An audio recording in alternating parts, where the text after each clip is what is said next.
Assalamualaikum warahmatullahi wabarakatuh. Sudahkah Anda syukuri karunia Tuhan hari ini?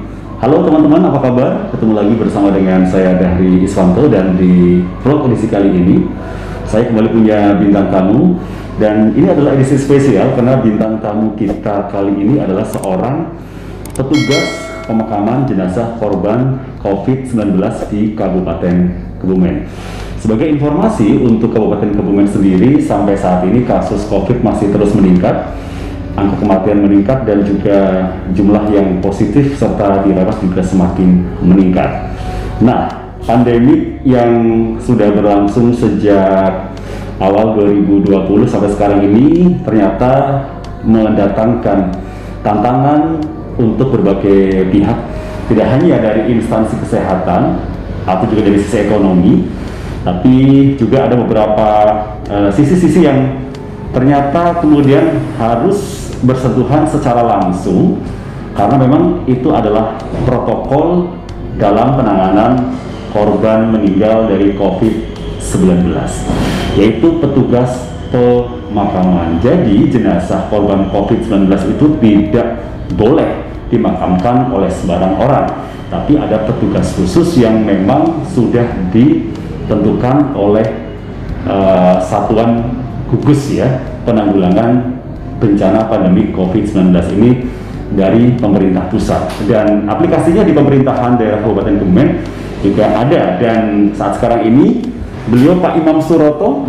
Selamat siang Pak Imam. Selamat siang. Iya, Pak Imam Suroto ini adalah salah satu petugas pemakaman jenazah COVID-19 di Kabupaten Kebumen ya.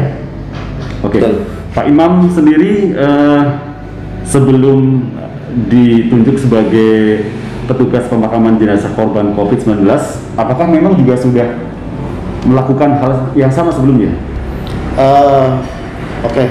Dari awalnya memang saya bertugas di BPBD Kebumen sebagai petugas di Pusdalop, Pusat Pengendali Operasi Penanggulangan Bencana. Salah satunya yang harus kita lakukan adalah pemakaman korban bencana, baik itu bencana massal maupun bencana yang menimbulkan korban meninggal. Itu kita tangani secara khusus.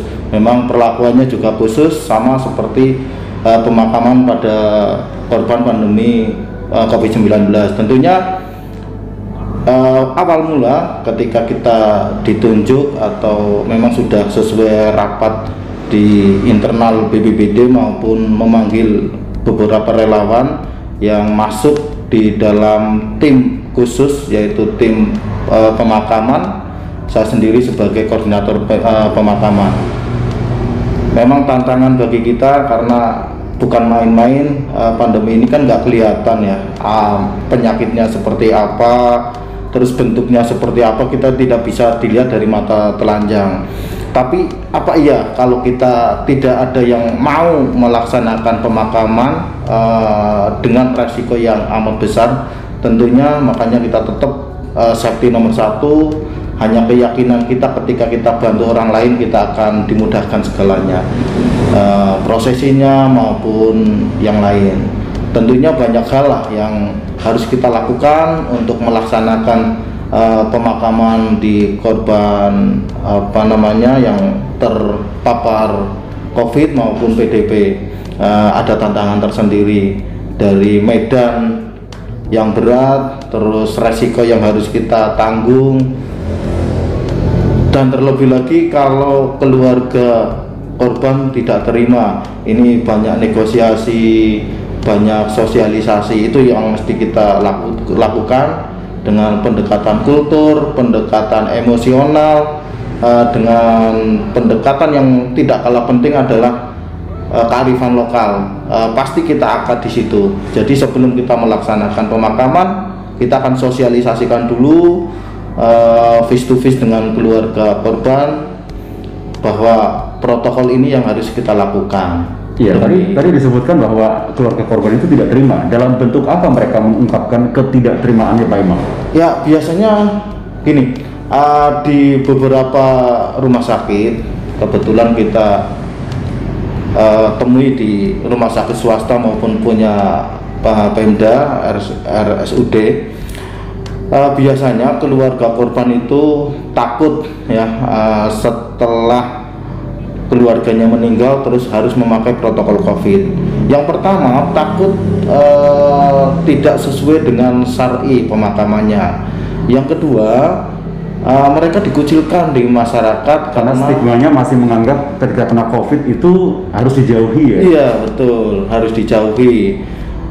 Yang ketiga, tentunya ini yang nggak kalah penting, tadi yang kita sebut kearifan lokal, karena mereka dari berbagai latar belakang pemahaman, terus kearifan lokalnya, tradisinya. Tapi ini pasti kita akan sosialisasikan dan kita akan turuti apa langkah-langkah apa yang mendekati prosesi pemakaman. Biasanya butuh berapa lama itu sampai kemudian negonya itu deal? Biasanya ketika PDP sudah dinyatakan suspek COVID ataupun masih pasien dalam pengawasan, kita ada target pemakaman itu 4 jam, mulai dari beliau meninggal sampai akhir prosesi pemakaman. Target 4 jam itu memang sudah jadi protokol di penanganan COVID. Jadi kita ya seefisien mungkin. Biasanya kita negosiasi itu 10 sampai 1 jam, 10 menit sampai 1 jam, tergantung pemahaman mereka untuk bisa menerima kami. Adakah yang lebih dari itu Pak Imam, mungkin karena saking alotnya? Pernah salah satu kejadian justru itu di daerah yang perbatasan dengan Wonosobo, daerahnya gunung, terus keluarga korban ya, belum menerima karena takut yang tadi itu dikucilkan dari masyarakat, terus ya banyak hal, karena juga tak kalah penting hasil swab belum keluar, jadi mereka bersikeras meninggal karena penyakit bukan COVID ya? Bukan COVID, tapi protokolnya dari kita meskipun belum ada swab harus seperti protokol COVID ya? Jadi kita masih mengutamakan tingkat kehati-hatian untuk penanganannya. Perlakuannya sama dari mulai pemulasaran jenazah sampai pemakaman. Ya, Pak Imam sendiri dari korban COVID-19 Kebumen pertama sampai dengan yang terakhir kalau tidak salah sudah 11-an ya? Iya. Mengikuti semuanya? Hampir mengikuti semua, dari mulai awal pemakaman yang pertama sampai yang hari ini. Yang dirasakan Pak Imam waktu pertama kali apa? Ya, kalau rasanya 3 perasaan coba. 3 perasaan Pak Imam waktu pertama kali. Yang pertama kali itu pasti was-was ya. Was-wasnya itu dari angka 1 sampai 10 berapa nilainya? Hampir 7. Hampir 7 waktu pertama kali, kebetulan itu sudah suspek positif COVID. Itu sudah jelas ya? Sudah jelas. Swabnya sudah jelas. Ya, terus yang kedua, ini hal yang baru di masyarakat juga, takut nanti di demo, takut yang lain. Terus memang kita minta bantuan kepolisian sama Pak Tentara untuk mengawal kami di area pemakaman, dan ada benturan juga di masyarakat. Misalnya titik pemakaman, kenapa harus di sini, kenapa nggak jauh dari rumah kami dan lain-lain. Kebetulan memang pemakaman yang pertama itu pemakaman di tanah milik Pemda dan dekat dengan area pemukiman, hanya sekitar 50 meter dari area pemakaman. Iya. Pak Imam sendiri merasa begitu banyak stresor ya. Kalau keluarga sendiri gimana Pak Imam reaksinya ketika Pak Imam kemudian, karena ini sebuah kewajiban ya, kemudian kewajiban yang memang harus dilaksanakan oleh seorang Pak Imam sebagai staf di Badan Penanggulangan Bencana Daerah. Reaksi keluarga bagaimana? Karena kan COVID ini kan benar-benar luar biasa yang membuat orang tuh takut, cemas, stres, dan banyak hal lain. Kalau keluarga saya sendiri, karena awalnya memang kami berangkat dari relawan, kita sudah terbiasa dengan hal-hal yang apa ya, istilahnya gawat, ngeri. Kita tinggalkan keluarga itu apa ya, nggak ada batasan waktu. Kalau dering HP pemanggilan emergency jam 12 malam, ya kita harus berangkat jam 12 malam. Cuman justru kami sendiri yang takut kepada keluarga. Takutnya apa? Kita setelah pemakaman bawa ya? Iya, takutnya ada yang terbawa oleh kita ke rumah. Itu yang paling kita takutkan. Makanya setelah pemakaman pasti kita harus mandi dengan sabun, mungkin yang terus penyemprotan desinfektan. Memang itu yang mesti kita lakukan. Semua harus safety lah. Kita pikirkan itu. Jadi kita nggak mau juga di benak kami ketika saya sudah menolong orang terus malah keluarga kita nggak tertolong. Ini yang sering kita sering kita pikirkan di benak kita. Cuman lambat laun kalau keluarga sih sudah menyadari lah. Memang asal muasal kami, saya di bencana, di relawan bencana sudah keliling lah, ibaratnya sudah terbiasa. Saya tinggal ke Lombok, tinggal penanganan bencana di Palu gitu kan, butuh waktu yang lama, hampir 1 bulan kita tinggalkan, itu sudah terbiasa. Dan hal-hal yang ngeri, ibaratnya emergensi, keluarga saya sudah sosialisasikan dari awal. Yaitu pemahaman lagi ke keluarga juga, pasti kita kasih tahu untung ruginya dan penanganannya. Jadi tidak hanya kengeriannya yang kita sampaikan, tapi satu hal, bahwa COVID itu bisa dihindari dengan cara yang tadi protokol kesehatan, cuci tangan dengan sabun, jaga jarak, terus sampai mandi, desinfektan dan lain-lain. Ya, kayak Pak Imam sendiri ketika banyak orang tahu ya, teman-teman tahu misalnya Pak Imam adalah petugas pemakaman jenazah korban COVID-19, apakah Pak Imam mungkin merasa ada beberapa orang yang kemudian seperti menghindar, yang tadinya sering berkumpul Pak ya, sekarang agak menjaga? Ada nggak yang seperti itu yang Pak Imam rasakan itu? Ya, sebenarnya manusiawi sih. Ada beberapa orang, sampai ada yang ya mungkin bergurau ya, cuman mereka tahu kalau kita jaga jarak dengan kita itu di awal, karena mereka juga ya benar-benar semua orang perasaannya sama, takut kalau tertular, takut kita membawa. Belum sampai ke pemakaman, waktu ada korban meninggal itu masih PDP, terus beliau dari luar kota, kita hanya menyemprot desinfektan aja sudah kengerian yang dibawa oleh kita, yang dibawa ke kantor, teman-teman kantor yang waktu itu memang kita masih benar-benar tabu ya, masih fobia itu. Iya, belum sudah semua jaga jarak. Dan ya memang kita batasi. Setelah pemakaman ya kita juga tahu diri, kita biasanya isolasi ya, kita batasi dengan teman-teman yang tidak setim dengan kita. Kalau kita setim kan memang sudah menyatu lah. Kalau kita kena berarti kena semua, walaupun kita pakai protokol COVID. Jadi satu tim itu ya kita membatasi waktu pertama. Tapi lambat laun kesini setelah tahu protapnya, pemahaman, ketika kita pemakaman juga nggak sengeri itu. Pemakaman itu bisa memakai APD level 1 dan 2 sebenarnya kalau memang kondisi jenazah itu memang sudah steril. Di pemulasaran jenazah sendiri kami juga menangani pemulasaran jenazah, mensucikan, mengkafani. Justru yang paling ngeri itu waktu prosesi mengkafani itu, karena kita bersentuhan langsung dengan jenazah. Namun ya itu salah satu kewajiban kita untuk melaksanakan syar'i untuk pemulasaran jenazahnya. Jadi semua kita laksanakan. Oke, Pak Imam, ada satu pelajaran apa nih yang Pak Imam rasakan atau Pak Imam ambil dari semua kejadian pandemi ini, di mana Pak Imam itu menjadi petugas pemakaman jenazah COVID-19 ya. Karena kan beda ya dengan orang yang meninggal secara normal gitu kan.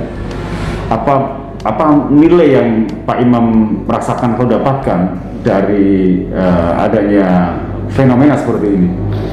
Ya, ini kalau pelajaran yang kami tangkap bahwa jenazah korban pandemi ini kan bukan yang menjijikan. Mereka juga nggak mau kan? Mereka nggak mau juga korban penyakit ini kan? Iya betul. Mereka juga nggak mau punya terjangkit virus ya, virus COVID, nggak meninggal untuk menghantarkan meninggalnya beliau.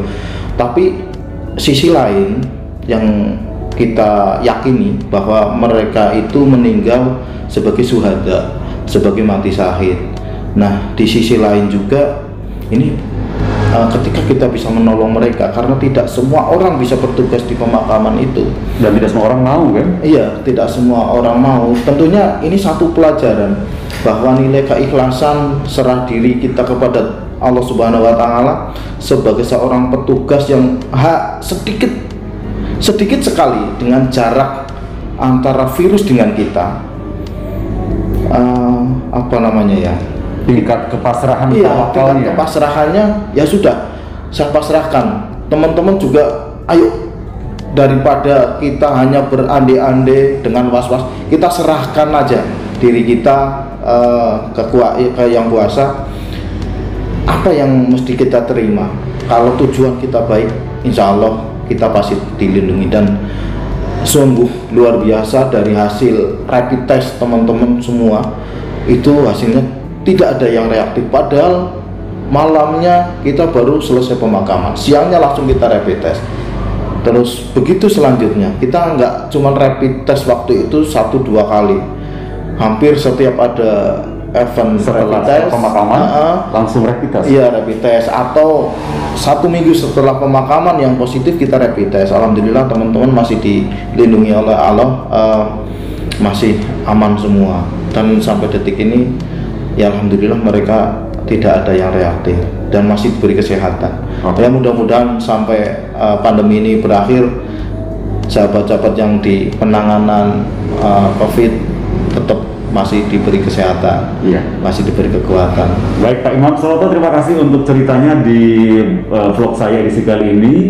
Saya sendiri mendapatkan sebuah pembelajaran yang sangat luar biasa, bahwa para petugas pemakaman ini juga termasuk para pejuang-pejuang, meskipun bukan garda terdepan, tapi tanpa mereka pun korban COVID-19 ini pun bisa jadi akan terbengkalai kan, karena tidak ada yang mau misalnya kan. Baik Pak Imam Suroto, terima kasih sekali untuk ceritanya dan waktunya di vlog saya edisi kali ini. Mudah-mudahan semua petugas pemakaman jenazah COVID-19 di Kabupaten Kebumen senantiasa terlindungi, senantiasa bisa menjaga keikhlasan, dan insya Allah ini adalah sebagai bentuk perjuangan ya, karena yang meninggal saja itu insya Allah matinya mati syahid ya, karena meninggal di tengah pandemi, apalagi di sini petugas yang memakamkan dengan resiko yang sangat besar di tengah mungkin banyak orang, tapi ternyata banyak orang yang nggak mau juga seperti itu ya. Terima kasih. Ya, baik, mudah-mudahan vlog edisi kali ini menginspirasi untuk Anda semuanya. Insya Allah dari Iswanto akan kembali hadir dengan tema yang lebih menarik berikutnya. Jangan lupa buat yang belum subscribe di channel saya, tekan segera tombol subscribe-nya ya. Kemudian bunyikan loncengnya, jangan lupa like dan komentar di video yang satu ini. Dan jika memang video ini dianggap menarik dan memberikan inspirasi, silakan bisa di-share ke seluruh teman-teman Anda. Saya dari Iswanto dan juga Pak Imam Suroto dari Badan Penanggulangan Bencana Daerah Kabupaten Kebumen sebagai koordinator tim pemakaman jenazah korban COVID-19 di Kabupaten Kebumen. Pamit undur diri. Wassalamualaikum warahmatullahi wabarakatuh.